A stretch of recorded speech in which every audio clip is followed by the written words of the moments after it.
الله الرحمن الرحیم. الحمد لله رب العالمین والعاقبة للمتقین. الصلاة والسلام على اشرف الانبیاء والمرسلین. سلام علیکم برادران نهایت گرامی محترم تماشاگران عزیز. امروز هم با فضل خدا و هدایت پروردگارین توانستیم که این خانه خود باز ما هم فرصت هم تشریف برم با یادم شما برادران گرامی و این مردمی که در اینجا خود آمده الحمدلله هر کدام این به اختیار خود می‌دهد تا در اینجا یک سهم بگذارد. الحمدلله از شما هم برادران و مادران عزیز و آن کسانی که ما را در نگاه میکنند تمنا دارند که در حق ما فقط دعا کنند تا که این مسجد و این خانه خود با کمال پره به اتمام برسانند و نماز خواندن را در درون این خانه به هر یک کلام ما و شما الحمدلله میسر بگرداند. ای برادر گر بتانی خیر کن، ای برادر گر بتانی خیر کن، بعد رفتن در بهشتاش سیر کن. همچو رحمت از پی دنیا مدو، همچو رحمت از پی دنیا مدو. عسل از زنبور است و شکر زینه.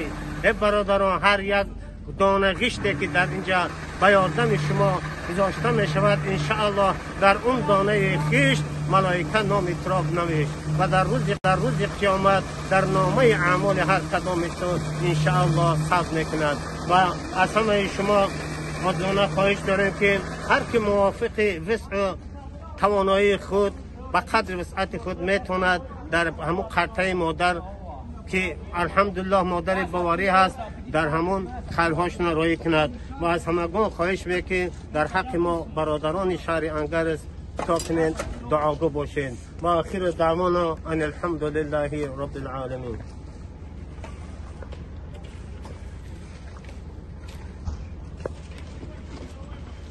اکا چیوشی دشان؟ خدا خواهی ندیم ماشین رفت انشاءالله یک 35 کوب 40 کوب بیاد انشاءالله. نگاه کن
Canlı bozuk olmuş.